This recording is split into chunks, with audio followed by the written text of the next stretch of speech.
So yan mga kabingi, pinapagawa natin yung ating bike. Napapalitan natin ng napapalitan sprocket. Bracket, cadena.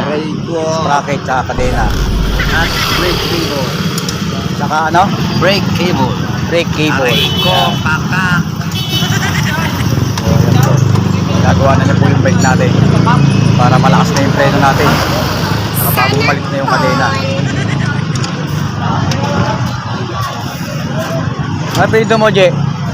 Ano pilido mo? Sali. Rosales. Je, Rosales. Ito po yung mag-aayos ng bike natin. My first time So going. ayun na, bagong palit na yung sprocket natin mga kabingi. Tsaka yung kadena natin, bago na. So unti-unti natin pagagandahin yung bike natin mga kabingi.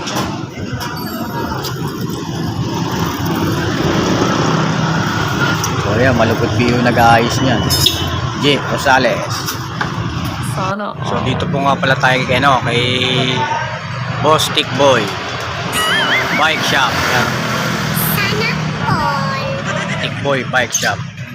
Yan, dito po sa may malapit harapan ng Pure Gold. Yan, oh. Yan, harapan ng Pure Gold.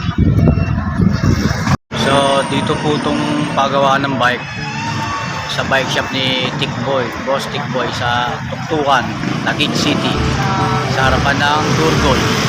Ayan po. Ito yung Pure Gold. So yun na, pinapalitan na po yung bagong kadena. Bago na po yung kadena natin. Then yung preno natin, pinakayos din natin mga kabingi. Bago na rin yung preno. So yan, maganda takbo. So ayan mga kabingi, tapos na. Ayos na yung bike natin. So pwede natin i-ride yan mga kabingi mamaya. So salamat kay J. Rosales. So ito po yung resibo na pinagawa natin yung bike. 635 kay Boss Tick Boy. Ano pinagawa? Yan, okay na mga kabingi.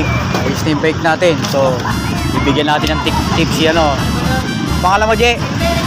John Ray. John Ray. O ayan o, John Ray. Kaya natin sandaan para pagmerienda niya, pambili niya pagkain mga kabingi. Sana all. Yan, review.